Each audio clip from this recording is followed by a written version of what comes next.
Welcome back, ladies and gentlemen, to episode 3 of the SPIRE Podcast. Today, thank you for once again Why are you talking tuning in. so softly? It was like the radio intro. Thank you for tuning back in. My name's Fulton.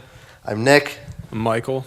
We are, there's no title for us. We are just, here we are. What are we? I was going to say something like, we are the SPIRE Boys, but I was like, that is super weird. Let's scratch this. Let me start this over again. That was not what I wanted to say. All right, here we go.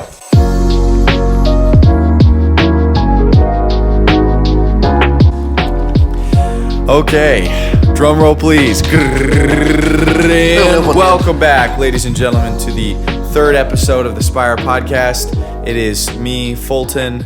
Me, Nick. And me, Michael. Thank you for tuning in again.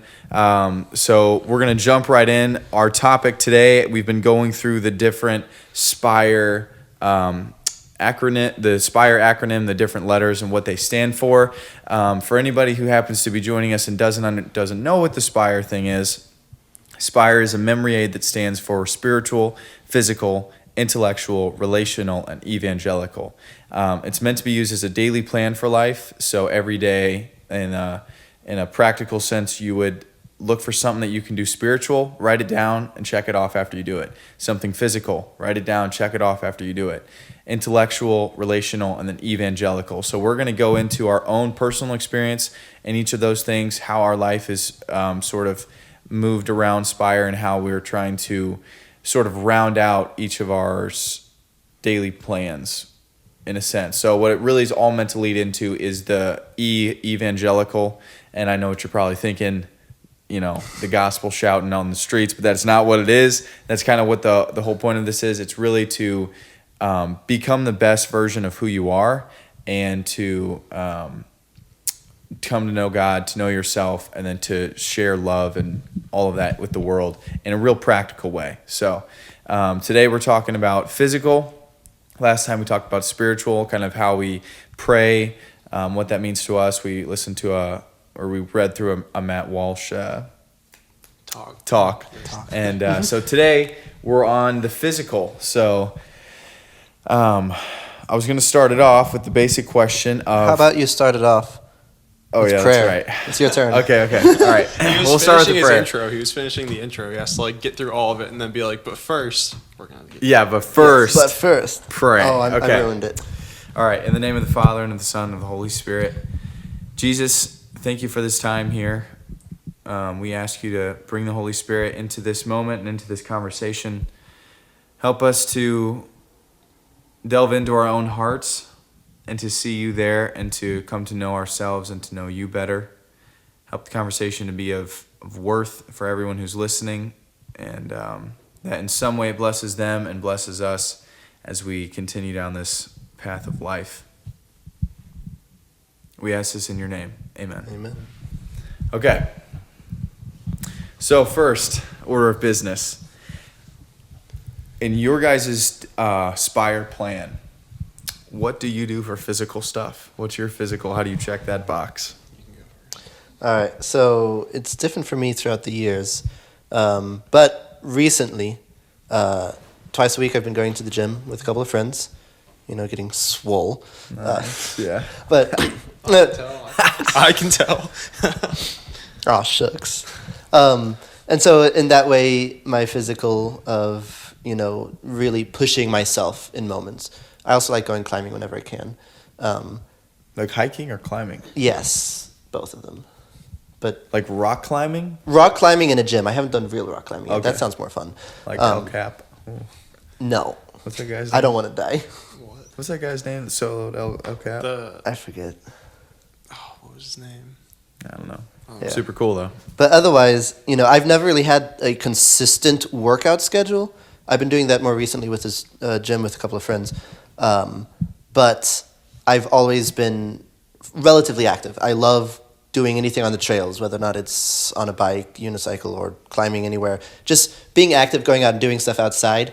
So I think physical a daily thing is very important, but there's also aspects of you can't go on a 20-mile hike every day, but you can do it every once a month and have a really good time doing that. Yeah. And so I need to work on the more daily stuff. So why is that important to you? Like why do you do those sorts of things, and how does that affect it positively for you? Positively, Affect your day and all that? well, one, experience beautiful moments of peace just out there in nature, seeing what I see, hanging out with whoever I'm with. But two, honestly, after a good workout, specifically cardio type workouts, because other workouts I'm in pain from my soreness in the legs and whatnot, but in the cardio workouts of like mountain biking and all that, like once I take my shower and cool off and everything, it's just the rest of the day I just kind of feel content, just like It's like you did something and you're like, so- I'm done. I'm just like my body feels comfortable, knowing that it worked out and it did stuff, and it's just such a peaceful thing to just sit down and do nothing after you did something. Yeah. So that's about it for me there. Okay, cool. Okay. So, I think I told you guys the first time, like, I hurt my UCL. So, like, I couldn't do anything for the longest time, basically. Like, unless I was just, like, running or walking, my arms and stuff, I couldn't use at all. But last night, I started going to the gym again. So, from here on out, it's going to be, like, 5 days a week. Oh, nice. Oh my goodness. So, 'cause That's a lot. it is a lot, but it's, and then, well, I guess I'll get into that in a second, but then there's obviously other things of, like, I was talking about drinking water, making sure that I'm not just eating junk all the time. I'll fast sometimes, just, little things throughout the day. But 5 days a week is a lot, but I've never really been able to be consistent with it in the past. And so there's like 2 reasons I want to do it. The first one is just because of the discipline. Because if I tell myself, even if I don't feel like it, I'm going to go to the gym. I'm going to hit legs. Because that's like, nobody wants to hit legs, but I'm going to do it anyway because I know it's going to suck. So just the discipline aspect of it. And then also, like what you were talking about with just feeling accomplished. Like, it's weird, but when I work out, I almost have like more energy after. And I'm just like, I feel like I'm in a better mood. I feel like I have more energy. I feel like I can just, I don't know, attack my day, especially if I do it earlier. I usually don't work out until later because of work and stuff, but it makes me feel more energized. It makes me feel more fulfilled. And just physically, if you're in better shape, physically, it makes you feel like you're in better shape mentally, spiritually, emotionally, everything. Like, it bleeds over into other aspects of your life. So just, if I'm able to, I don't know, say a prayer that I'm able to hit it consistently every week, because, that's a big thing. But, yeah, I mean, basically all of what you said, too. Just I have one thing to say on that before, you answer the question. But that makes total sense because there's so many days in which, I've done nothing. Basically, practically nothing, just be a couch potato.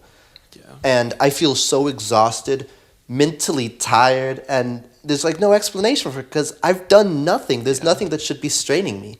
But the act of doing nothing strains you. It almost takes more effort to not do anything than it does to do something, which is weird. But Sorry, go ahead. Yeah. The start of doing something's the hard part. But after you do that or while you're doing it, it's so much better. But it's so easy to just stay on that couch potato because the one step you have to take before it's relatively smooth sailing, that feels so difficult when you're just not wanting to do anything. Yeah. I know. Okay. Look, I know that working out is important, but this one is the one that I think I struggle with the most because so like I went through different phases. It's kind of the same thing with you where it's like I go through different, like I used to play baseball all the time and then I like trained at a gym more and then I did like went to Planet Fitness and all this stuff. But I ended up hurting my back trying to lift too much, the classic. And so now really what it looks like on a day-to-day basis is more of like I would say like wanting to be somewhat athletic, but not like a bodybuilder type thing. So it does come 100%. down to like a big thing that I've been trying to figure out is like my diet and stuff, because I've got these food allergies that came from like out of the blue when I was like from 15 to 17. So now I've got to be like much more aware of the foods that I'm eating, what's got inflammatory things, And so I'm much more aware of how foods and drinks and water and sugar is affecting my body, and it's like how that affects my mind. Because what I found is if I eat like sugar, or if I eat a food that I'm like allergic to or something, it actually makes me more susceptible to like being depressed for like a few days. And so I went through this phase of I would basically eat whatever, junk food and all that stuff, and I could handle it for a little while, but then I slowly would be sick all the time. And then, but I was already used to eating it so much that even though I knew it wasn't like the best thing for me, I still couldn't like stop eating it. So good. But it was like terrible for the longest time. And so that's been like a huge thing, is that I've been trying to sort of recorrect all that stuff and figure out the natural remedies for a lot of these different food allergies and like sicknesses that a lot of people have nowadays. Okay, it's not just because I have weak genes or anything. It's like this is it's a whole thing. But it is insane. And then the other thing is, since there's been like, I've been learning about this other stuff. It's called postural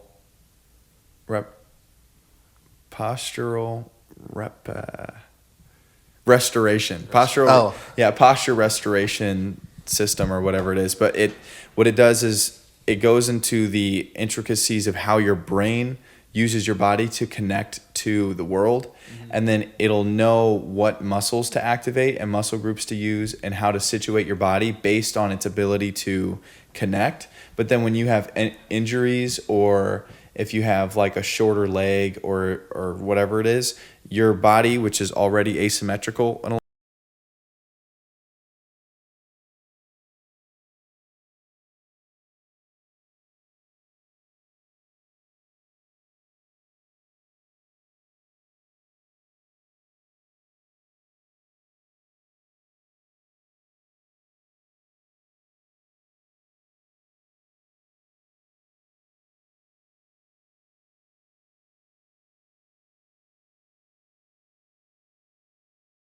around well enough, just with the different sensors that you have and like electric currents. So there's like all of this weird stuff that I've been having to learn because I've got these injuries from basically pushing myself too hard with working out and trying to go above and beyond and being impatient. You know how it goes. It's a classic story. And then so the main things that I do is try to since lifting weights and stuff or running aren't really options, because I've got like a knee issue, a lower back issue, and then like a foot issue.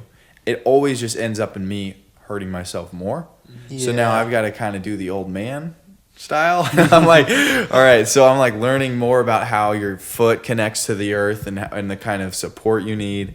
And that stuff is super interesting. If anybody has got problems with like feeling like they can't activate muscle groups, or like they're always tight in certain areas, those are the kind of videos you want to watch, is postural restoration something. It's to restore proper rest.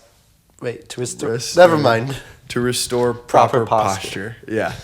And so I've been learning a lot of that. So every day I try to do something involved with, whether it be becoming more informed on how the body's supposed to be laid out, where the different joint pains or inflammation things are coming, whether it's diet or sleep. And then trying to, also a big thing is getting my heart beating every day at least once. And I'm definitely not perfect. I'm not claiming that at all. Okay. But a good thing is, a good rule of thumb that I use is trying to get my heart beating every day, because then you know you're at least putting out some effort, your body's working, you're breathing, and I know since exercise is like one of the best, it's one of the most proven ways to have a healthy mind and like healthy emotions of going through that effort and facing those challenges, like physical challenges. It is so rewarding and so worth it. So I try to have something, like I was much better about it when I go through times where I'm like, okay, I'm like on this track, and now I'm kind of off the track. It's more of like I'm tired of getting hurt all the time. I don't want to go get sweaty, but it's like it's a daily battle. So one nice thing on that, Matt, about like getting your heart beating, like for me, my campus is about a 7-minute bike ride away, so I bike there every day for school. And just a couple of minutes. It's not really enough to get sweaty unless it's hot outside or I'm wearing a lot of jacket stuff. But it's just that little bit of, it's just your heart beats a bit more, and it just brings you a bit more energy. And just something small like that, just, walk to class if you're close by instead of driving. I mean, if you're 40 minutes I'm away, 45 minutes away. you should walk. Get started. You might I'll make just it walk. before. Just walk. I'll before leave at like break-ins. 4 a.m. I will say this in my defense. Okay, I may not be doing workouts, but I've been doing a test for the job that I work at, and just for the sake of since we're here, Is this a heart rate test? It's not a heart rate test, but I have I've walked almost 6 miles today. And That's I've impressive. taken 11,000 steps, and I do that every day.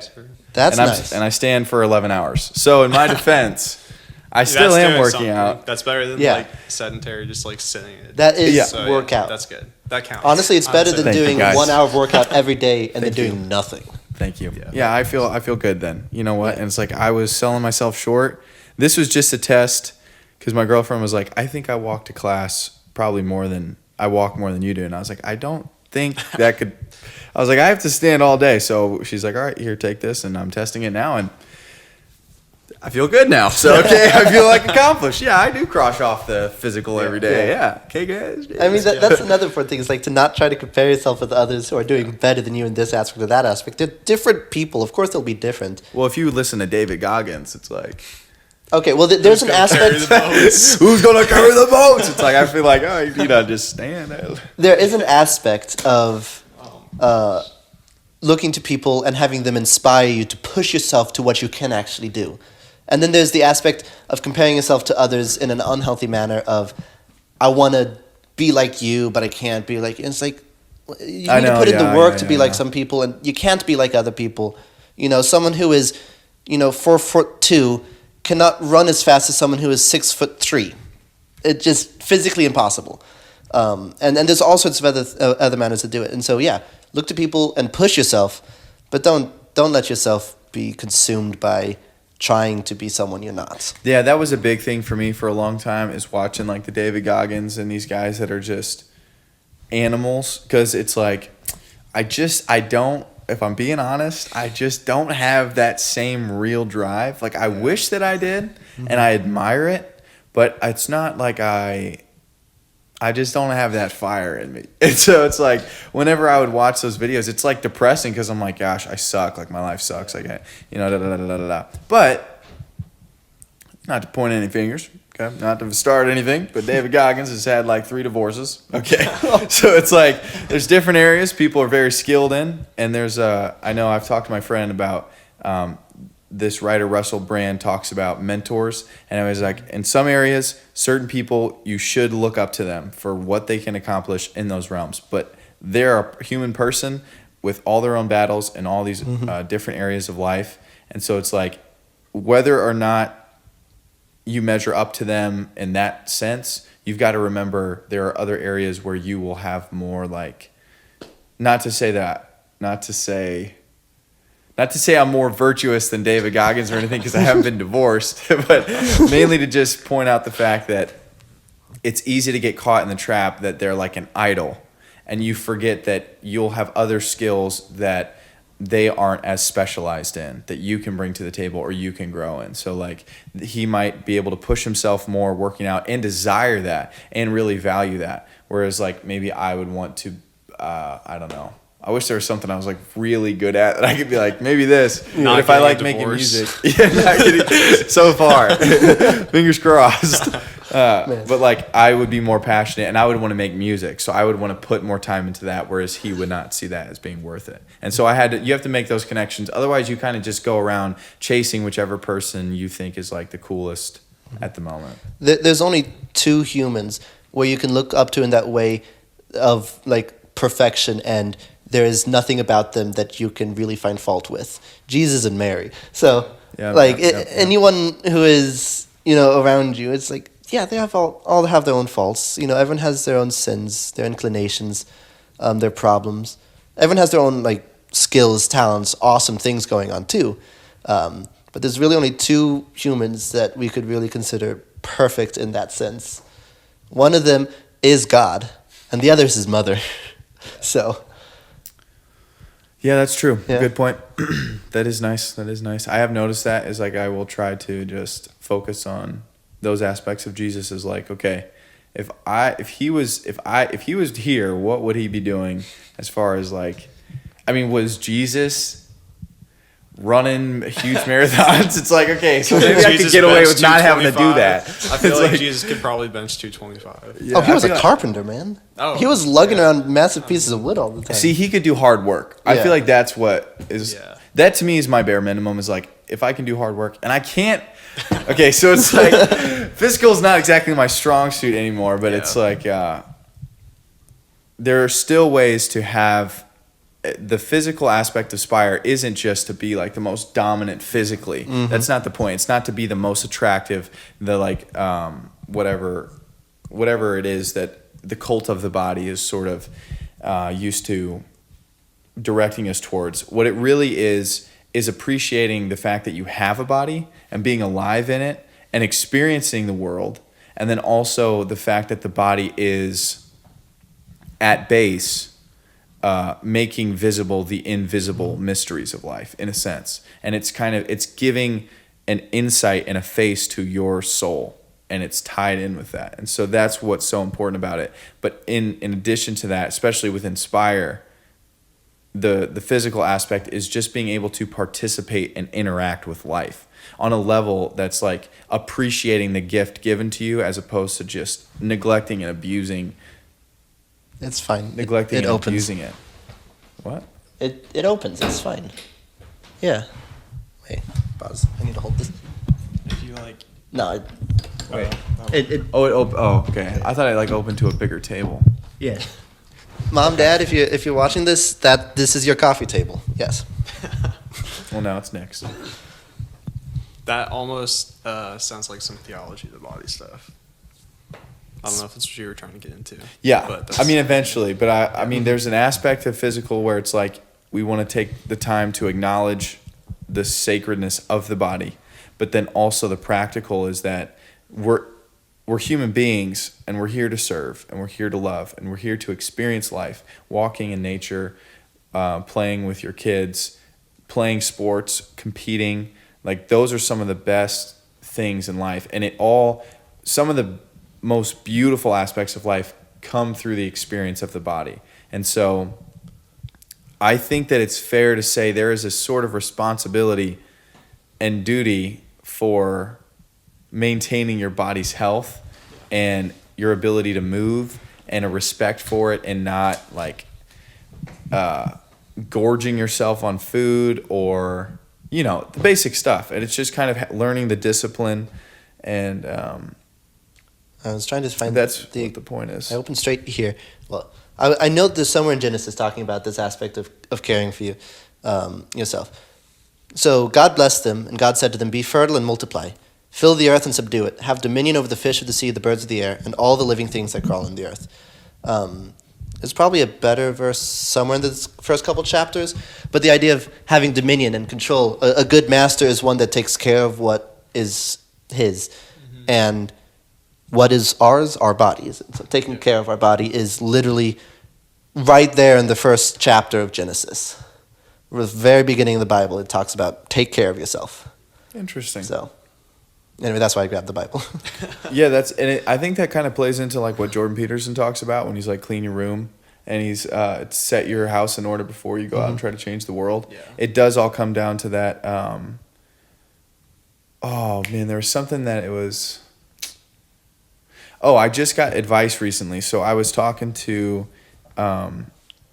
someone that I know, and I was asking for business advice in a sense, but like kind of like life advice. Like how am I supposed to find a good job? How am I supposed to save money? How am I supposed to make enough money to live? And he's like, what you want to do, if you want to run your own business one day, he's like, you need to first go home, sit down and go, okay, what does my cash in look like? How much do I make? And then what's my cash flow out look like? So what are the things I absolutely need to pay for? And then how much money do I have left over? And then knowing and tracking that on that scale and becoming disciplined with that, it's the same thing that a company does, but on a much bigger scale. Mm-hmm. And so he's like, if you want to have the capacity to do that on a bigger scale, you need the experience and the discipline and the understanding of what it looks like on a small scale. And so I think it kind of plays into the same thing as that is we've been tasked with expanding the Garden of Eden and continuing to explore life and explore the world, and not to bring things into a submission, but to order them. And I think having a body being a body, being a somebody, we have also a responsibility to, in a way, care for ourselves as we would care for somebody else.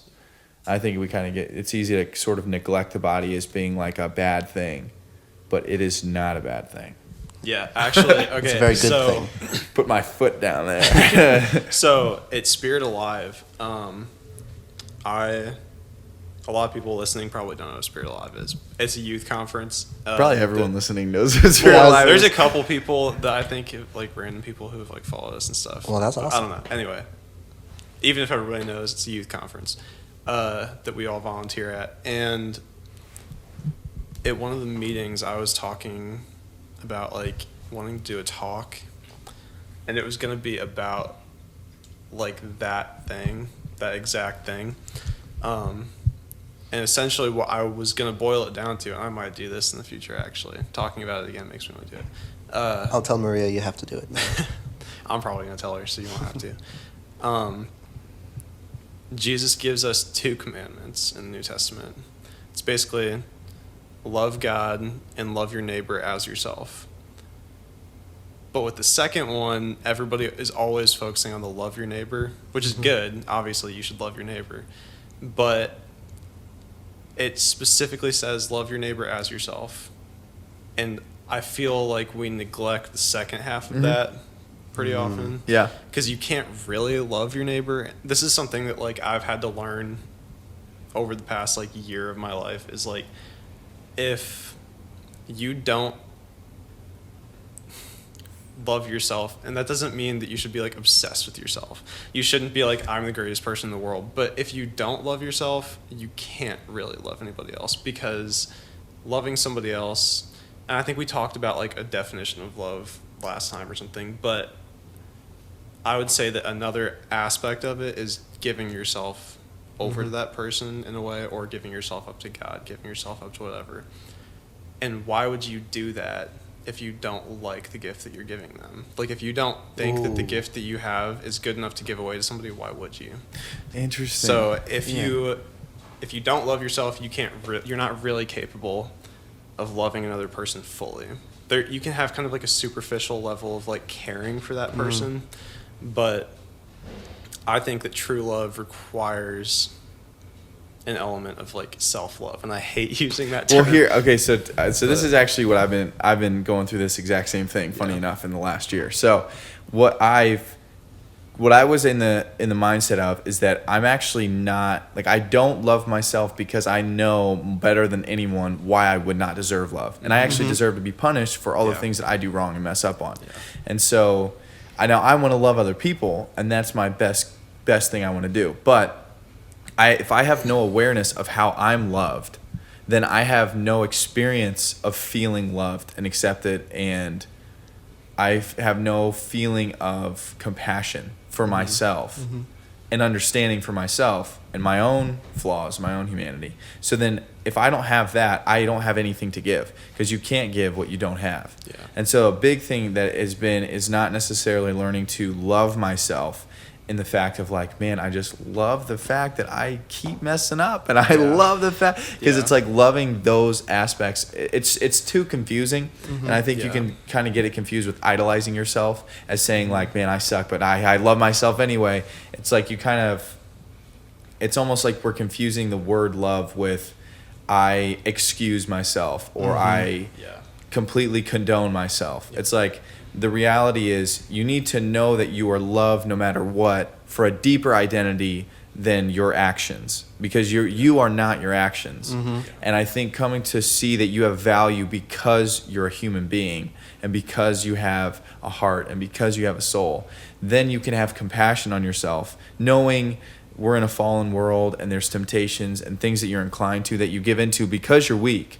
But you can have compassion for yourself, which means to be within the passion, like with passion, and to sort of feel what they're going through, their passion. And so you can feel that for yourself of saying, yeah, of course I am inclined to want this easy dopamine hit because the weight of life is pretty crushing. Yeah. And you can have compassion for yourself in that weakness and then learn that you are loved and loved by God. And that's an experience that you're supposed to emotionally feel, which I never thought that. I thought it was all logical, where it's like, no, God tells me I'm loved, I'm good, right? The Bible says I'm loved.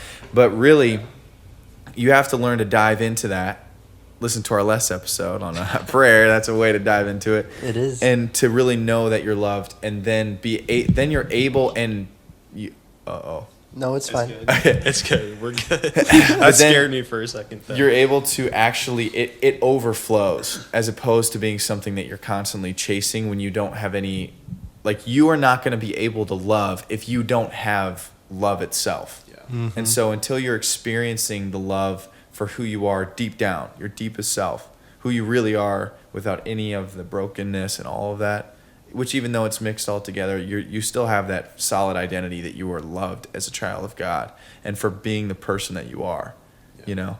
And then you're able to actually go out. But I think you're right. I feel like I never really got that message. Yeah. Like, the message I got was basically, hey, you're loved, you're good. Do not sin. Yeah. Don't sin. Yeah. Don't sin. Don't sin. Don't sin. And if you sin, you're getting punished, and you've cut yourself off. And it's like, okay, all right. So there's I get the point. That's kind of how, and it's, it's not anyone's fault in particular. That's just sort of the way that it kind of comes off. But I feel like we didn't, at least our generation, it didn't seem like we got the right communication of the message that you are loved and you should feel that love. But now this new generation is kind of this self-love thing. It's gone too far to the other side, where it's like, there's nothing wrong with you. There's nothing that needs to be redirected. Mm-hmm. Yeah. You are just 100% good, and everyone needs to, like, you are 100%. It's really tricky because it's like you're good. You're 100% good because you're a person. But there are imperfections. There are imperfections that would better benefit you if they were redirected towards what's ultimately fulfilling for your heart. I would actually say, so I'm going to have to flesh this thought out as I'm saying it, kind of, because I think that's really good. But that almost goes back to, I'm going to try and tie it back into the physical thing, because you were saying earlier about like David Goggins and you being like very different, and he has like this intense motivation to try and be physically like a beast, but you don't have that. And if you tried, you don't have that. Hey, Thanks, Michael. That's cool. Yeah, hey, I know. Your words, man, not mine. I think Fulton's a beast. He is a beast. But like, you said you're not like necessarily motivated to do that in the same way that he is. And so if you tried to do that, it might not be good for you. And like you were saying, it physically hurts you when you try and lift heavy or like run, whatever, because you have these injuries. And so trying to, it keeps on scaring me, trying to push yourself to be David Goggins, that's going to be actually a negative thing. Even if his physical regimen, whatever, is a good example, you trying to push yourself in that direction might actually be detrimental to you. Mm-hmm. And it was good. It was actually good for a time, because so there was a time where I wasn't really working out at all. I was doing some weightlifting or whatever, but I was at this jiu-jitsu gym that some friends had trained at, and the coach there was like, because I didn't like lifting weights because I was having these like diet problems where I had inflammation. So it was like everything, my joints all hurt really bad. And then I had a growth spurt, but none of the muscle. And so then there was all of these, it was just like, and I just was not patient enough to really go through the process slowly. Yeah. It was all ego. You're just with friends. You don't really understand what's going on. And so he goes, quit doing all that weightlifting, just come do jiu-jitsu. And I was like, okay, I like wrestling more than lifting weights. So I started going to this gym, but it was like, I was always nervous every time I went, and I did not want to go work out. And I was like a baby, being a baby about it. And it was like, there's a whole bunch of things that all played into it where it's like facing the uncomfortability was like miserable. But I went through a stage for like 2 or 3 years of my life when I was trying to get out of a broken spot that I was in, let's say. And so that's when I would do like cold plunges. I would go running in the rain, running in the cold, and I would go to the gym as much as I could. And it was really good because I had to prove to myself that I could face down those weaknesses. Yeah. And so it was like important for me, and I did do it, and I know I did, and I had confidence that I could do it. And I was like, I know that if I'm going to do this boxing thing, I should take a boxing match so that I can face that fear. No, I can get in the ring. And so I would watch David Goggins videos. I'd watch Cameron Haynes videos all the time, Jordan Peterson videos.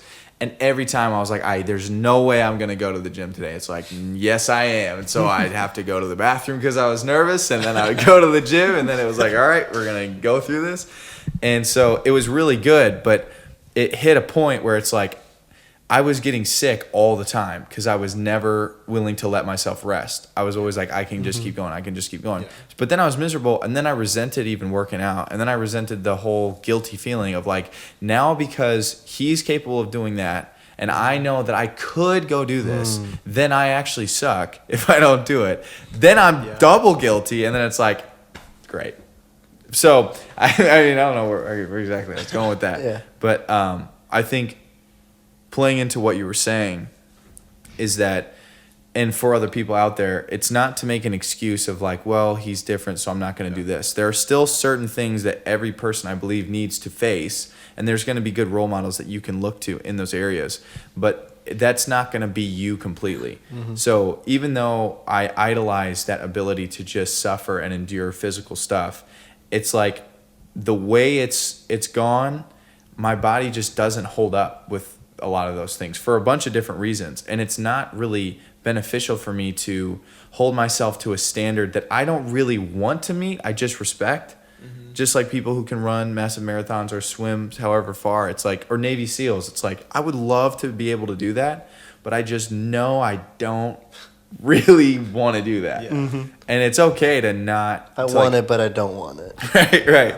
And so you still got to have a balance. You still have to face battles as you get older and stuff. But it definitely doesn't have to be something where you're idolizing a certain physical accomplishment. It's more about finding in your life how you can be your best self and do the things that interest you and enjoy life, and it not just be a constant chase for some validation, whether it be from yourself or from other people. So is that kind of what you were trying to get at? Yeah. I feel like I went on a rant. I'm sorry. That was a good rant. It's fine.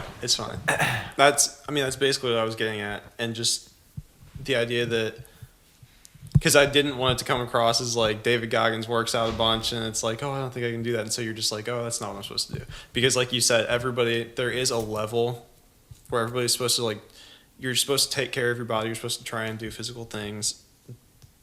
So it's not, I don't think I can do this, so I'm just not going to. So, because you should still push yourself. Yeah. You should still push yourself, but you should push yourself in the direction that you're supposed to go in, if that makes sense. You're not necessarily, I don't feel like I am either, supposed to be like a bodybuilder. So it wouldn't really, and like you said, you don't want that. So if you try and push yourself in that direction where you just feel like that's not really what you desire at all, and that's different from being like, I don't want to go to the gym today, so I'm not going to, or like I don't want to go to the gym today, so I'm going to make yourself uncomfortable, whatever. That's a different thing, because I know last time I said you should do uncomfortable things, but it's different in the sense that for some people it's not like physically possible to reach certain goals, so you shouldn't try to mirror what another person does to a T, because everybody's different. Everybody has different paths that they're supposed to go on. So it's like everybody looks different. Everybody's body is different. And there's not a mold that we're all supposed to fit into physically. So you shouldn't try and squeeze yourself into a mold that you're not going to fit into. I guess that's kind of the direction I was trying to get at. But I had to flesh that out as I was going. So it was a good flesh out. I have something to say on that, and something you said a bit ago about, I could do that. and so I feel bad when I don't. And that's something that I think about a lot. Right, yeah, I know. Because I hate that. there's a lot of things I could do. And that's something I've been especially thinking about now, going a little more off on my own, entering graduate school and, having my own place and all that. There's a lot of things I could do. I could really invest a lot of time into my studies and learn and be a really good physicist. That is within some aspect of my capabilities. Maybe not as good as other people, but I know that's something I could do. I could really invest in a cool YouTube channel and just be a speaker in some ways, or that. I could really invest in having conversations with people like this. There's so many different things that I could do. Or in terms of physical bodies, I'm not a small guy. So I could really invest and become something like a bodybuilder. Or I could do this or that. There's so many different things that I could do. I like to think of it in this way. It's like I can do anything, but I can't do everything. I mean, there's some things that you can't do. But like, there's such a wide variety of things that you can do, but you can't just do everything. And so it's a level of priority, a prioritization. We talked about this last week or something, where you got to have a priority for what you want. I could be a bodybuilder. Like I said, I'm not a small guy, so I probably could build up really big muscles, but I don't want that. There's aspects that come with having really big muscles. You have less flexibility. You have this and that. And it's like, that's not something I want. So like you were saying, I want to be capable. And, I want to be able to do most anything to some degree, but not necessarily to the 100th degree in it. Yeah. Can we take a pause real quick, and can you check and see if the camera's still going? I think it probably is, but a thing popped up on the screen. Yeah. Okay, sick.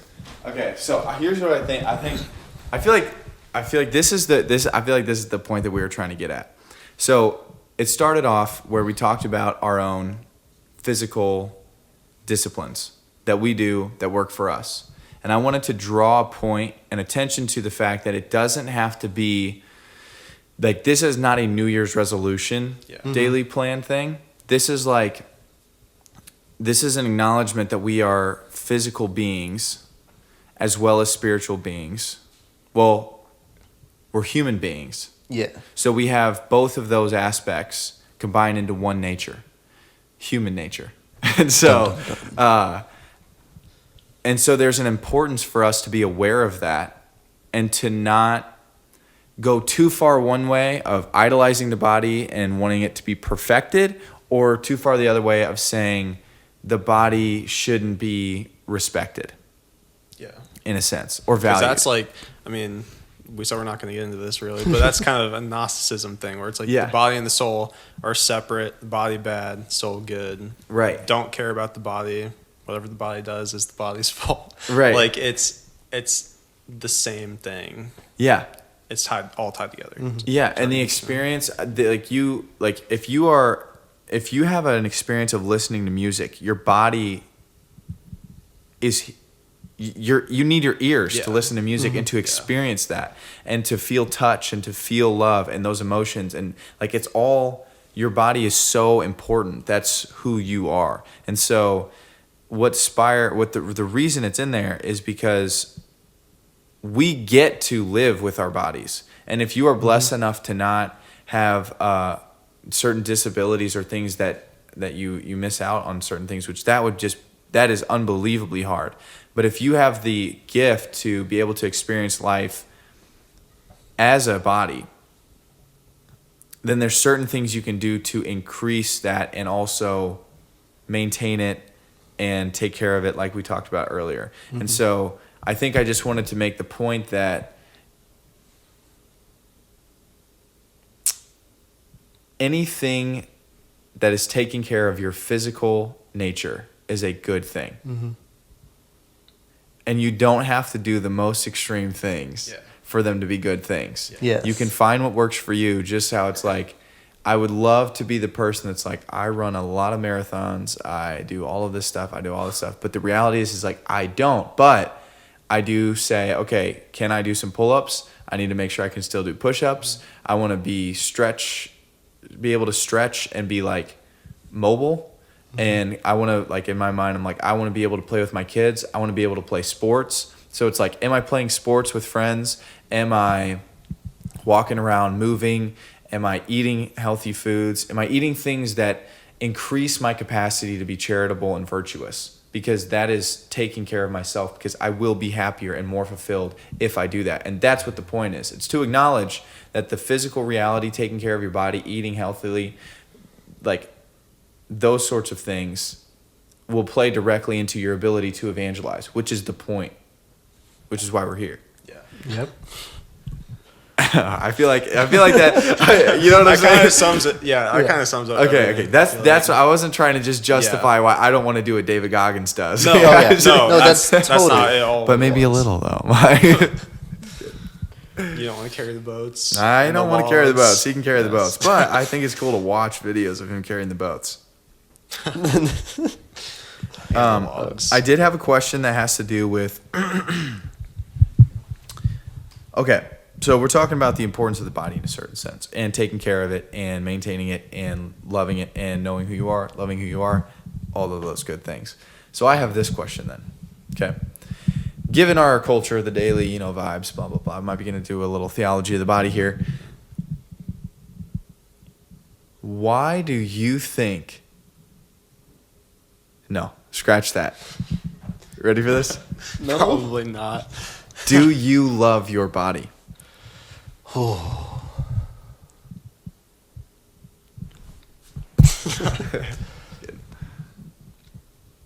think that depends on your definition of love, because Man, turned it right back on me. Exactly. What do you mean by love? You have to define. I'm going to be Jordan Peterson. I don't like the way the question is phrased, because what do you mean by you, and what do you mean by love, and what do you mean by your, and what do you mean by body? Basically, we know what you mean by do. No, yeah. Do That's you? the only word. Here, in wait. that Okay. sentence that I All right. Hold on. No, I'll No. take that. No, let me try. Okay. Do you, Michael, in a broad sense, in as much as you are capable of consciously acknowledging, accept and cherish your physical form as it is right now? How was that? Yeah, that's better. That's better. I think He said Michael, so I can't answer it. I think Jordan Peterson would answer that question. Also, and Nick, I forgot. This is a And question for Fulton. both of you. And Fulton. No, Because yeah, I you're asked the gonna have to question. answer it. Okay, so I would say yes and no, but so yes in the sense that okay. To reset a little bit here. So this is another thing where like over the past probably year, I've had a lot happen the past year where I'm just like I'm trying to get to a better place physically, mentally, spiritually, everything. So I would say like all through high school, even before that, I freaking like hated the way I looked. I would like look in the mirror and I'm like, what the heck? Like you couldn't have put a little bit more into that. Messed like, up, dog. Come on, God. It's messed Like, up. What's the heck? So I was like that for a really long time. And so I guess now what I'm trying to do, I need to keep on checking that. What I'm trying to do is get to a point where I don't feel that way at all anymore. And so that doesn't mean that all of a sudden I'm like, oh, I have these imperfections, or like I'm physically weak or whatever. I'm just going to accept that, like we were talking about earlier. But that means not looking at myself and being like, come on, man. Like you're ugly and you're short and you suck and everything about you is terrible. Like, because I'll admit, I used to be like that. To the point where, in my voice and everything, to the point where probably a year ago, I would not have done this podcast. Genuinely. Because I was like... So then you've come a long way. I still hate the sound of my voice. That's sick. That's awesome. I don't like kind of bragging about that, but it does feel a lot like I genuinely don't think I would have done this a year ago. You've grown. Because I have to like speak into the mic and record my voice, and I have my face on camera. And it's like, I wouldn't have done that a year ago. Nice. But now I'm kind of getting to the point, and so this is where I'm like, yes, but no, to the point where I'm like, I still have room to grow. I don't think that I've just plateaued and I'm like, I've accepted everything about myself. Right. So I would always say yes, but no, just to acknowledge that there is room for me to grow still. I don't think I'll ever reach kind of the ceiling of that, and I'll always like find like I said yesterday, I went to the gym for the first time in like 2 months, and I'm gonna keep on trying to do that because I acknowledge that physically, like, I think I could be in a better place. I think that I could be stronger, more capable, more physically fit. So it's not that I don't love my body, and like it sounds so weird to say these things. I don't like these terms, but like it's just that I want to acknowledge that there's still room to improve essentially every aspect. Could I help you out with the terms before I answer the question myself? I'm really bad at like, that's what I said, like self-love earlier. That's not what I meant, but that's like how it came out. Well, honestly, one of my biggest gripes with the English language is how we do not understand what the word love means. We have one word love, and that means so many different things. But that's a topic for another time. Yeah. But what I'm hearing is, because you heard the word love, and you're like, do I think that I am perfect as is? Yeah. And so that's when you're like, yes, in some way that I acknowledge the good in myself, but no, in that I know I can do better. But I think what you were answering was, am I content with who I am in currently right now? And if you are fully content with who you are, you will never do anything to grow or become better. Yeah. So never be content in who you are, but love who you are. And part of love is striving to do better. If a parent loves their kid, they will push them and they will, punish them when necessary, but like direct them towards what is good and not just be like, you're my kid, I love you, so go do whatever you want. Because kids don't know as much as adults do. Yeah. And their parents can understand that eating all of that unhealthy food is not good for you. Yeah. But the kids can't necessarily do that. And so the aspect of love, it's not the same thing as being content. Yeah. And so I think you answered the question, do you love your body, with a yes. Okay. So, I mean, there's ways you could love it more, but yeah. Can I say something real quick? Yeah. Or actually, you haven't said anything yet. Go ahead. No, You go. said You go. first. Okay, so we were just talking about like with the parent and loving the child, and it's not just acceptance; it's pushing people to do better. So I was in the car earlier with my mom, and I don't remember what we were talking about, but we got around to this point, and I thought it was really kind of, it hit on a lot of what you were just talking about. And it really is a good way of kind of tying this all together. I think that when it comes to being like what I was saying is like, God, why'd you make me ugly kind of thing. I think we get confused. We confuse God the King and God the Father. And not in the person of God the Father, like the Trinity, but like God is the King, but we are also all children of God. And so he's our Father. And there's two different, I think people separate those two things when they should be combining them together. Mm-hmm. So a king, this is the part of it where it's like, I'm physically not good enough. I suck, I'm ugly, I'm weak, I'm not as good as this other person. And a king has really, really high standards, and they want you to do everything they want you to do. And if you can't do the job, then they'll get rid of you and get somebody else. So, and that's not just king, that's just like, think about like a high political figure. If you can't do the job, then they're going to replace you with somebody else. But then a father is different. It's conditional versus unconditional.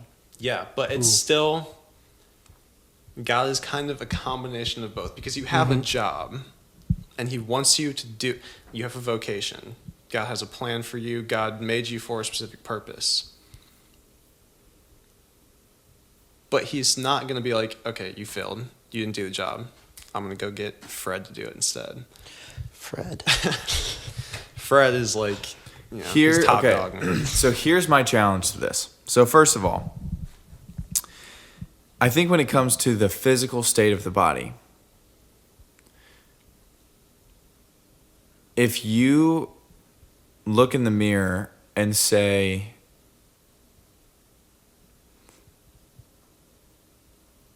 if you can't look in the mirror and say, I am content the way I am,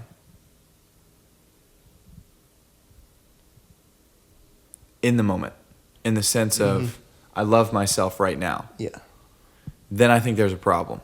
And if you look in the mirror and say, I should get bigger muscles because I want to be better, then I think there's a problem. Because I think what we're still in the same trap of, I will love myself when.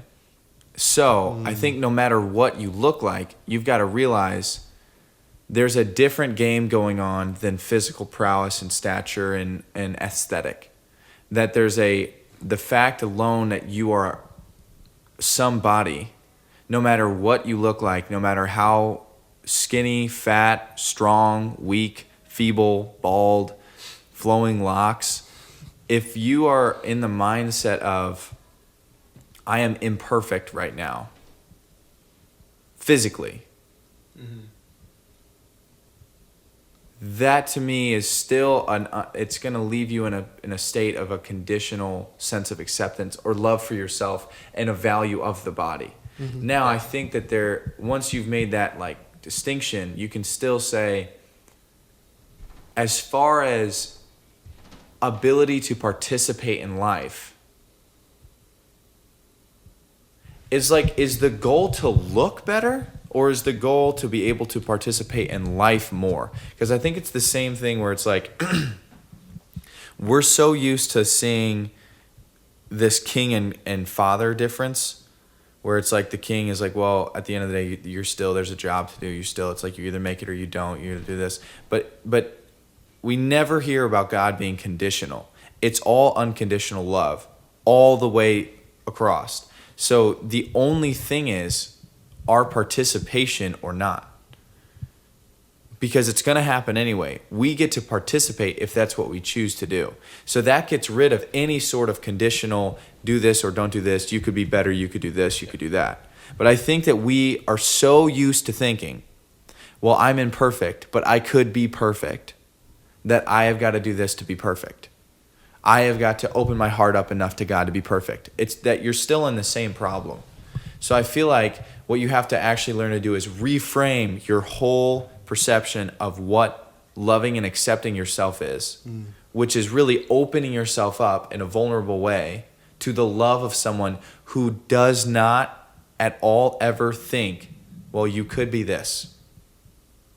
Right? Because I feel like even though my own mind keeps wanting to say, yeah, but God would say, yeah, but I see who you could become. The reality is, it's like, I see who you actually are, but you've put up walls. And all I want you to do is learn to let those all drop.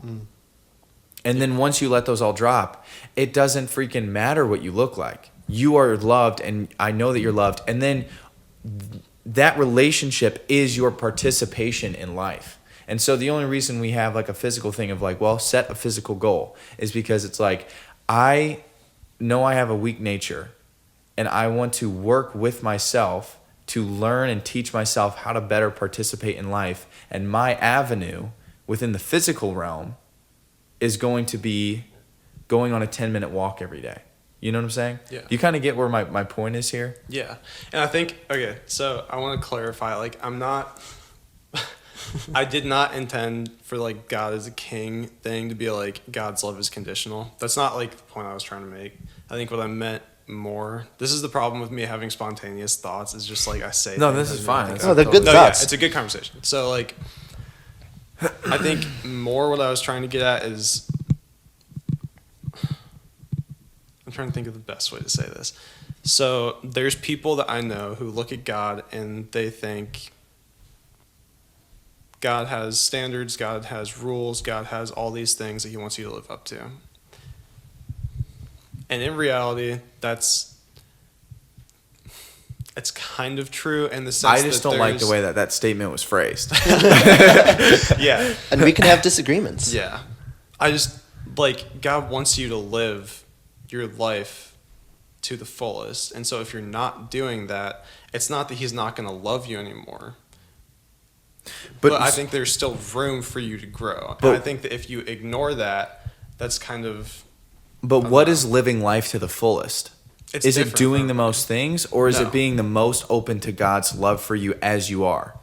It is being the most who you are. It is being I who think God it depends made. on where you yeah. are. It depends on who. Because if you're in a bad spot, you Yeah. don't want to stay where you are. If you're in, say, for Right. instance, a state of mortal sin, what is doing the best thing? It is to overcome that, go to confession, let God take that away from you. So it's not always a sense of just saying, everything about me is good enough. Because there are some aspects, particularly in the case of mortal sins, where there is some aspect about you that is just not good, and it is good to let God take that from you. That's not you, though. But that's an not you. aspect of you. But the way we're looking at it and the way this question is being phrased is how you interact and go through this world, which includes the walls that you put up between you and God. And so while the innermost self of who you truly are is still within you, these walls that you put up around you are part of how we interact with the world. And so when we look in the mirror and we say, how do I feel about myself? We have to be looking through all of these walls. Because those are there. And we can't, we need to get rid of those walls to see who we truly are and want to be. In which case, then we are at where you're saying with being content with who I am in the moment. But with these walls here, there's the aspect of, but there's things that I can do better. Yeah. I think that's kind of that's like a good, you're so much better with words than I am. Because that's kind of like the point I was trying to get, is not that you shouldn't be content with who you are, but that you do still have to acknowledge that there are the walls that you've put up that you have to take down. So it's not saying I'm not good enough, I suck, I have to be different, but it's, you still do have to acknowledge. 'Cause if you don't, I think the problem would be when you, oh my gosh, I think the problem would come if you are content with where you are and who you are. I don't think it's a problem unless you close yourself off to the potential to be better. Because I think that if you close yourself off to the potential to be better, then you'll stay where you are. And I don't think, the fact that perfection is an impossibility for humanity to attain. So if you don't allow yourself, really, I think it's not even about acknowledging that it's not saying I'm bad and I need to be good. It's saying I'm good, but I could be better. And there's there's levels to it where you're Now, okay, I'm let me good, push back but again. I could. Yeah, go ahead. Okay, so, well, not push back, but see if we can get to a better clarification. Yeah. A good So, discussion. I'm sorry for everybody listening. This is kind of a little bit convoluted, but it's good. Well, I think it's getting to something that's real down at the bottom, which is, what is the purpose for doing physical things? Mm-hmm. And I think if you look at yourself and you say, I think what my point is of being content with yourself as you are once you've opened yourself up to love is that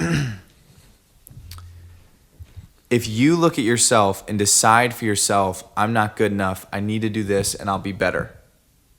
I think within that very statement is you are not good enough right now for something, which I would say is to know that you're loved. Mm-hmm. I think that if you really knew and experienced and believed that right now I am good enough to be loved as I am 100%, I think the actual experience of that with God, with an openness to God, and it takes time to get there because you got to let the walls dissolve, but the actual experience of that in itself and a continuation within that relationship will do the work of getting those walls down.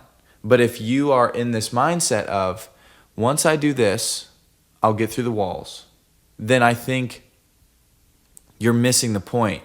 And that what's more important is that you're open to love and you feel it and experience it. And you don't keep the wall there of well, I'm still not good enough in my eyes. You have to learn that you are actually good exactly the way you are inherently.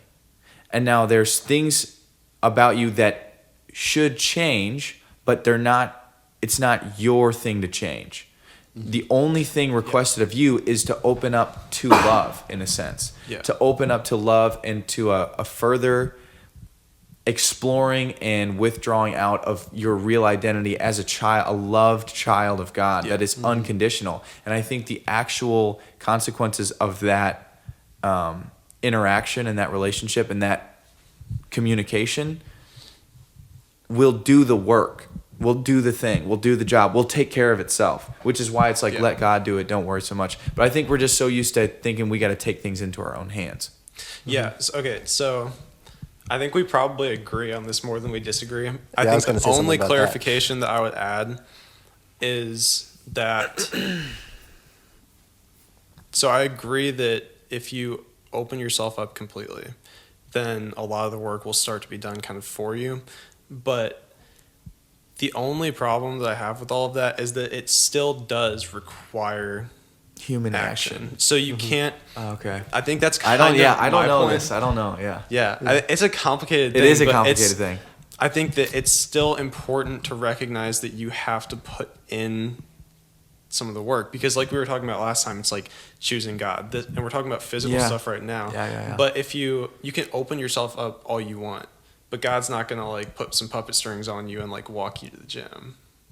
Like if that's what it's gonna take, like if you are in bad physical shape and you participating fully in life is going to require you to get in better shape, God's not going to, you opening your heart to God, he's not going to walk you over the gym. You still need to put in the effort to do that, and that might be hard, and you have to acknowledge that there's that room for you to get better in that sense. So it's not saying I'm bad, I should get better. It's saying I'm already good, but there are opportunities for me. You can open yourself up more. If you were completely opened up, I feel like there's nobody that's completely opened up. I have an interjection here. Yeah. One, I do agree. You guys agree. It's mostly been us. Far more than the discussion may seem like it. Arguing on some small understandings of words, confusion in that way. It's the limitations of human language. This really is a Jordan Peterson kind of conversation. Yeah, but I want to bring in the Bible. This last Sunday, we had a reading about the talents. I don't know if you remember this, but the master gave one servant 5 talents, and then another servant 2, and then another servant 1. The first 2 servants invested those talents and doubled the amount they had. The last servant just hid it. And in the end, when the master came, and the first 2 servants were like, "Hey, we doubled what you gave us." The master's like, "Well done. Come join me in my joy and whatnot." And then this last servant says, "I hid it. I did nothing with it. I was scared of you. I just didn't want to ruin anything." The master's like, "You wicked servant." And in a Bible study last week, a bunch of us there was so much talk about it because it's such a hard reading to read if you don't understand the more deep aspects of it, because it looks like really harsh on that one servant. One side note, a talent was approximately 15 years of wages of a working man. So these were not small amounts of money that the master gave them. I always thought it was like 1 coin or something. No. It's Here's your 1 coin. He like buries it. Probably equivalent to about $3 million for 1 talent. Okay. But what the whole idea about this is that the master understood these servants. He understood their capabilities. One of them had the capabilities to do stuff with 5. One of them had the capabilities to do stuff with 2. One of them had the capabilities to do stuff with 1. And that's not to belittle any of them for their capabilities, because at the end, if they had all done what the master wanted of them, they would all be sharing the same reward. But, the first 2 servants took what they had. And these talents, there's an English word, talent, that we use, where it's our skill, our talent, what we're able to do. God recognizes these talents in us. He gives them to us. They are his gift. And he wants us to grow these talents and make them more such that we can produce more on this earth. And if we take these talents that God gives us and just hide it away and do nothing with it, then we are not, doing what our body is meant to do. Because our body is meant to grow and be better and to be more close to perfection. We cannot achieve perfection. That is not a human thing that we can do. It is only something that God can instill in us. But as bodies, we are able to grow and become a little more perfect. And with the grace of God, we can use that to become even more. And so, I think all of this it's just really important to recognize that everything we have is a gift from God. The bodies we have, the skills and talents we have, which are different from other people's skills and talents. People have different minds, different intellects, different physical prowess, but they are all gifts. And if we view them as a gift from God, if we view all that we have as a gift from God, where he gives it to us freely and says, can you do things with this? Then I believe it would be our, bodily moral responsibility to take these gifts and improve upon them in our own human way through the grace of God. But we cannot forget that they are a gift from God, and that how we are now and what brought us here, God spoke to us through those. So the way we are now is good. And the way we are now is growing closer to God. And so I think a unification of these thoughts and ideas. Here. You just brought us all together. Well, when you first started talking about this, my mind immediately went to Thomistic simplicity. It's a big philosophical topic about the nature of God. But the way I would just describe it in short, because I don't want to get into philosophical details right now, God's mercy is his justice. God's justice is his love. On earth, we have these different ways of explaining different aspects of God. But in God, there is no differentiation between these things. They are all perfectly unified. And so all of this is perfectly connected in God. But we cannot fully understand that. So we have these delineations that we then can argue about which one's better, which one's worse. It's like, they're all the same. Anyway, that was my philosophical ordeal. That was really good. So I think we're both right. I agree. I think we both kind of hit on different aspects of it, because I do think that it is still important to recognize you have to open yourself up, and that's where the growth will come from. But once you open yourself up, it still requires action. So I think kind of that was a good way of bringing it all together, because I think we both hit on different aspects of that. That was super interesting. Okay, really? Yeah. Okay, well said. Okay, so then for my own understanding, I think a way that I've thought about it in the past is that the physical reality, in a way, is a representation of the spiritual reality. So in the same way, you have to die to yourself spiritually to open up to love and the experience of life. I think that you also have to die physically, and both of that requires effort and human action. And so dying to yourself physically would be to discipline the body, like St. Paul says, I discipline the body and whatever, and fast and all that stuff.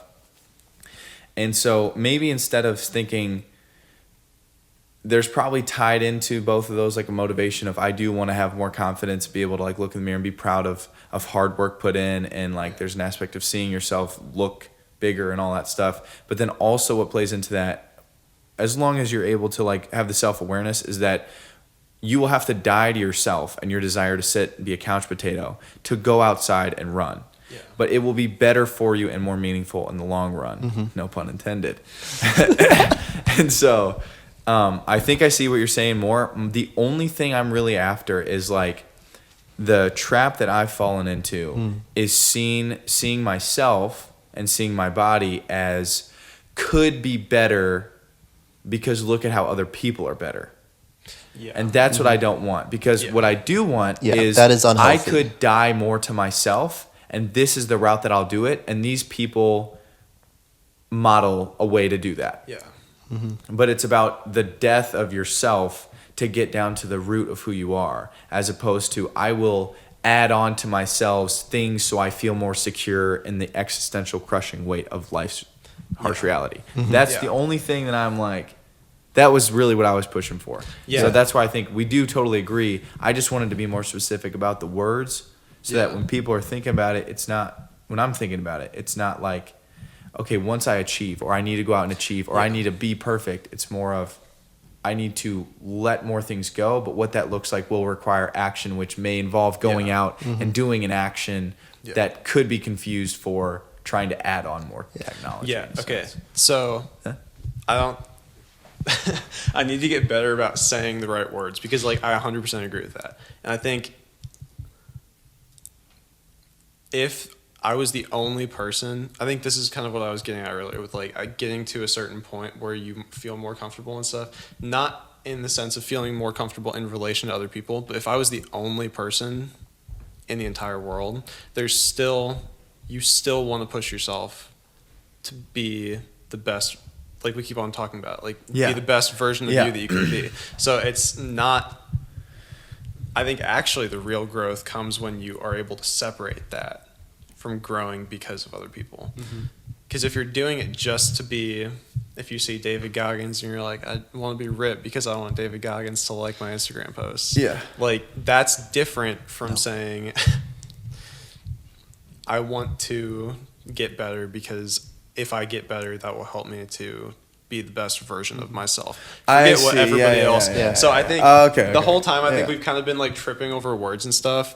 I should have been like more clear about what I meant by that. But I do think that, because I agree with that 100%. I think we kind of agree overall. We just need to be more clear with what we're saying. One aspect of this, I think, is we all agree. But we're all different people and we view things differently and look at things differently. Right. And so an important thing to get out of this is that if you look into your own life, there are different ways of explaining and understanding things that might turn to you better.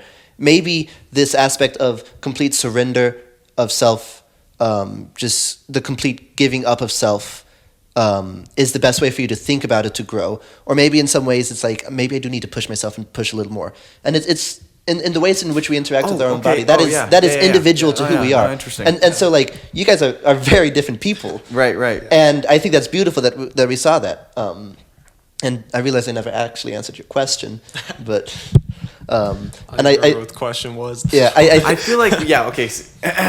Well, was there anything else? The question was that you had asked probably a long time ago. Was do you love your body? Yeah. And I think just I'll say a little bit about this on my side to I think help explain like the differences between people. As you were saying, it's like when you were younger, you looked in the mirror. It's like I kind of hate this. I never really had problems with that. My insecurities lie not within my body, but in my relationships with people. And so in high school and whatnot, I just really didn't care about how I looked. And maybe it was in an unhealthy way where it's just, I just didn't care. And you should care about who you are. And so there's that aspects of different ways of looking at it. And then I've realized that some of this not caring was me hearing things like, you don't want to be prideful. Pride is a great sin. Yeah. And so I would like physically throw away anything that could be prideful. But you can be proud of stuff without being prideful. Yeah. And so there's aspects of, I didn't try to look good because if I tried to look good, then I felt like I would take pride in that and have that consume me.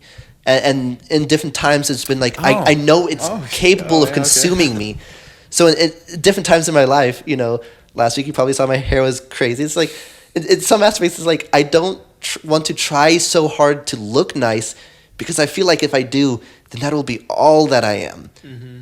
But at the same time, I was not letting myself be, like, if I let myself go down a hill just because I'm not wanting to look nice, it's still good to look nice in some aspects. Yeah, because the body is still beauty is still an aspect of God, and you can participate in that aesthetic pleasingness. Yes. Yeah. And you almost have a responsibility to take care and bring order to your own presentation and the beauty of the human body, just like artists do when they like Michelangelo and all those guys. They're showing you the beauty of the human body. So there is a air of headed towards perfection that the body represents. Mm-hmm. And you also have a personal role in that too. And what plays into that, especially I think for guys, is just knowing that you can face physical challenges, and there's like scars or growth and size and all that stuff that play into that sort of journey against and that fight against weakness and the desire for comfort. Yeah. That the Christian life itself and the spiritual life itself calls you to battle in the same way, but in the spiritual realm. And so I feel like that's probably what I wasn't really thinking about as much. So that was good. I feel like I it was love good. this conversation. I love having you here. We're all growing so much because all you guys are talking such amazing things and making amazing, like, leaps of faith and leaps of understanding, and we, like you were saying, is like, I wish I could have said this better. You couldn't have said it better at the time because you didn't understand it as much as you do now. That's true. And so don't like beat yourself up saying, I should have said it better. I should have said. You couldn't have said it better because, like, it took this discussion and this community of people to truly understand ourselves better. Yeah, that's a really good point. Okay, we'll bring it back. We'll bring it to a close here so we started off with talking about the basic physical aspect of SPIRE, how we all do it, why we do it. We didn't spend a lot of time on that because I think the point of these podcasts, it's very obvious we're all going to have basic stuff that we do, that we exercise our physical, however we do it personally. Because like we said, we're all different people. We are in different stages of life, facing different challenges, after different things, with different goals. So the best we can do is give you short examples for the sake of the podcast, obviously. Yeah. The best we could do for whoever's listening outside of just us having our conversation, which is another big ass part of reason why we even started the podcast, is to almost force conversations. Is take the brief examples that we give as inspiration for your own thing. But at the end of the day, the point of this is for, if this is valuable to you or in some way is of interest, is for you to take this SPIRE acronym and then apply it to your own life. Mm-hmm. And we're delving into each acronym and we're trying to share our perspective on what it means and what it is. So it's not just a real basic, hey, do something physical and it's kind of up in the air. We kind of want to give like our reasons behind it, what it means to us, sort of the spiritual foundation of it, as well as just the practical stuff, which is why I think I was fine with, and why I enjoyed getting into more of like the reasons behind our motivations for doing physical things, the way we view it, how the world might view it, and how we're trying to learn to grow and get closer to who we really are, as opposed to sort of the lies that the world feeds us of you need to look perfectly sexy and be so strong and have muscles and do these hard tasks. Otherwise, you're just a wuss and all of this crap that just is like, it's just a battle between idols. And we're trying to cut through that, keep the value of what it is to be a human being, a person who's striving, and still have discipline, physical health, which is massively important because that is maintaining the vehicle that carries us through life. And so that's why we got into it. That's why we hope it was of value. It was definitely value to me. Yeah. Because like I those loved are it. really interesting. Getting into like the specifics are really important because we're scratching not only at just like the physical stuff, but it's at the whole point of what SPIRE is meant to do, which is get us closer to who we really are. And it's like a practical plan because we can always say, and of course I'm guilty of myself, it's like the more you open up to the love of God, the better your life is going to be. But it's really hard to do that, and it does require human action, and it does require something to do, and you have to have a certain observation that you are here and you could be here and there's a better thing here and you're reaching and striving for that, but you're also good here in the moment, and that's where God is. And it's a really tricky thing to balance. It's a paradoxical thing, but that's what the tension of life is built on that, and SPIRE is just meant to be a sort of stability of like, you are here and you are also going there. Yeah. You know what I'm saying? And there is purpose. You have purpose. There is a point. So Like let SPIRE. there's a point, like the SPIRE. We had no puns today. I had to do it every time. Let that sink in, that you have a purpose. And you are accomplishing that purpose right now. And you can strive better, sure. But you are accomplishing some aspect of your purpose right now, some aspect of your goal, in that God is loving you. Yes. Yep. And when it comes to SPIRE, I think something that I'm coming to appreciate is how interconnected everything are. Yeah. You notice how much we've talked about the spiritual side of things, the intellectual side of things, the relational side of things, and the evangelical side of things, while we're focusing on the physical side of things. Yeah. All of these are so intricately connected that I find it beautiful. But you can still get at the details of just one of them, and you can grow through that. So, grow. Yeah. Sweet. Okay, so then we'll call it there. Oh. It's fine. It's fine. Okay. Next week we have intellectual. That's right. SPI. Yeah, intellectual. So we'll talk about the mind and stuff. I don't know what we're talking about yet, but Yeah. do you want to close this in prayer? Yeah. Okay. Father, Son, Holy Spirit. Jesus, thank you for a fun conversation with good guys.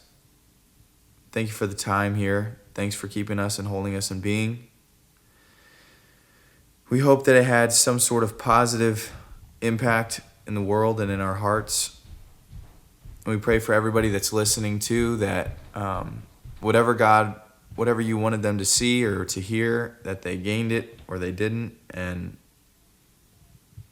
whatever you wanted to have happen, happened. And we just thank you for the chance to even be able to sit and freely talk about things that are of interest to us and that are important to our hearts. So bring us back here safely next week for the next episode, and help us to come to know you and to know ourselves all the more. Amen. Amen. Happy Thanksgiving. Happy Thanksgiving. Happy It's Thanksgiving, probably gonna be everybody. up on Happy Thanksgiving. It's going to be up on Happy Thanksgiving. It's not called. It's day going to is be not up Happy on the feast day. Thanksgiving. Happy Up on Thanksgiving. Thanksgiving. On the holiday. Yeah. All right. Gosh, okay. That's good. Peace Peace out. out.